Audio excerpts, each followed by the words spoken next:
Often when a new version of a bike gets released, it sends current owners of that model into a fit of "my bike just became antiquated" rage. But this year's Remedy isn't that new. It's not crazy long or slack, still has 150mm rear travel, 160 up front, and it still was one of the most big BMX bike feeling bikes we had down in southwest Utah's shelfy, rock-strewn terrain. I actually reviewed the previous version of this bike, and it was a really fun, sort of lively feeling all-mountain bike. And this feels pretty similar to that.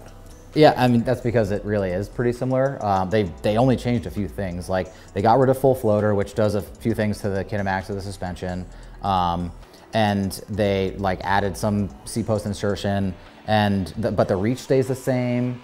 The chainstays stay the same. It's just that the seat tube got a little bit steeper. So when we first got on it, like from a seated position, it feels like a shorter bike than it used to be. They didn't go like full enduro with it. Which, you know, I mean, depending on what kind of rider you are, is good or bad, right? Like for me, I appreciate it because some of the bikes nowadays are getting so long that you have to be like on your A game to manage them around corners. And I don't think that everybody rides like that all the time, you know? Like it's nice to have a bike that you can just be comfortable on and balanced on, and I think that's what the Remedy is. You can still shred on it, but it's not crazy. Yeah, there's a few bikes this test that half our conversation about them is like riding style philosophy, you know, and like where to put your body when you're riding. And there's none of that with this. One thing that didn't change with the new Remedy is it is still 27 5-inch wheels. Like one of the bikes we really missed over the years has been the 29-inch Remedy. And for me, I really like the philosophy of the fact that this is stayed a 27 5-inch bike. It's what we kind of push that, hey, these 29-inch wheels are meant for rowdier stuff. They should be on rowdier bikes. 27.5 are more for playful stuff. They should be on playful bikes. Trek, I think, embraces that. The Slash is their big bike. That's their 29-inch longer travel bike. This is their aggressive but still playful, childish, you know, like big BMX bike. Yeah. I still really want to see a 29-inch Remedy. I think this thing with bigger wheels would be super sick. Yeah. That being said, it's a fun bike to ride. It's really nimble. It corners super well. It's like very light underfoot. You can get it to pop and play and get in the air really easily.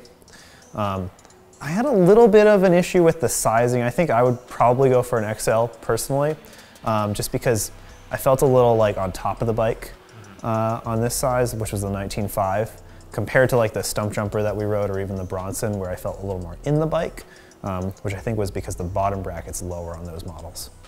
So this has got Trek's MinoLink flip chips, so you can put it in low or high. We tend to settle on low in most Treks.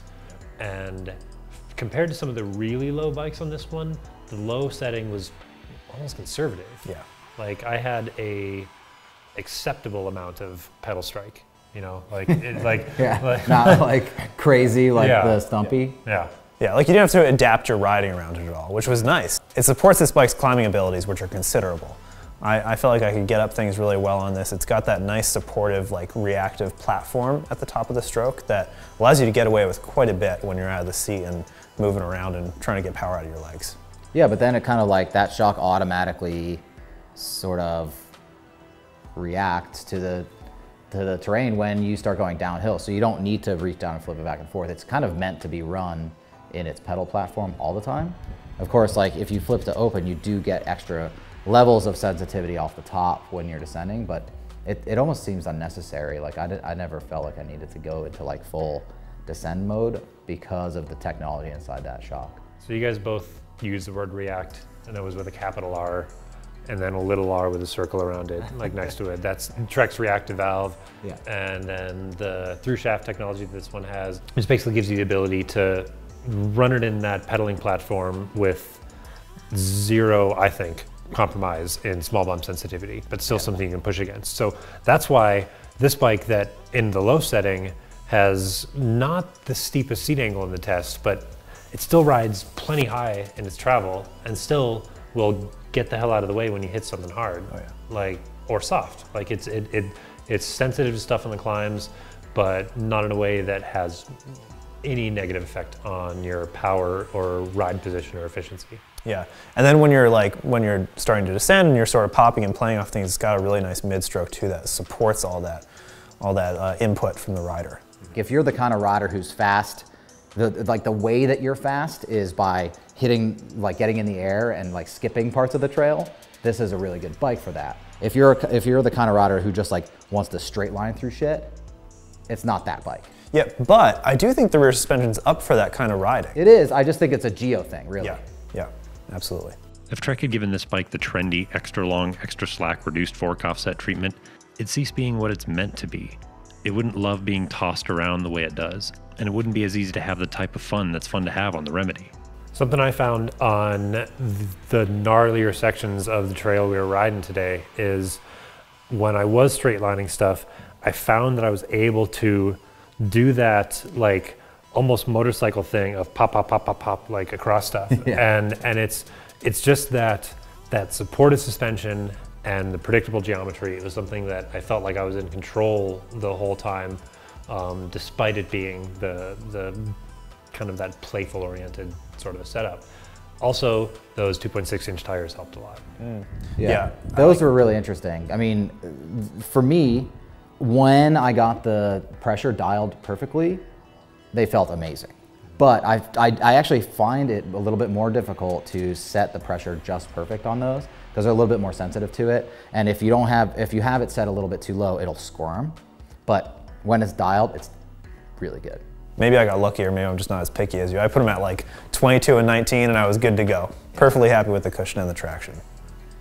So the rest of the parts on it, those tires are on Bontrager Line 30 rims, and that's pretty impressive for 5,500 bucks. This is the 9.8. There's one above it, but really, I'd have a hard time justifying the upcharge. Yeah, I mean, really, the big thing for me when you go to the 9.9 is getting that Fox 36 Grip 2 fork, and that fork has a prayer of keeping up with the rear end of that bike, whereas I don't know of any really other fork that does. Maybe a DVO or something. The only matter in which I was disappointed by the spec was the dropper post. It's a 150 mil drop, and this thing can run a 175, and it should. Yeah, and actually, they increased the depth that you can insert posts on this newer frame. So you actually have more insertion depth now than ever in this bike, so it actually does deserve a longer drop. Yeah. Even though Bontrager's dropper doesn't quite stack up to the rest of the spec, the Remedy 9.8 is a ton of bike for the buck. And when you measure it in smiles per mile, it's a bargain. We've got the full review and the rest of the Bible videos at bikemag.com.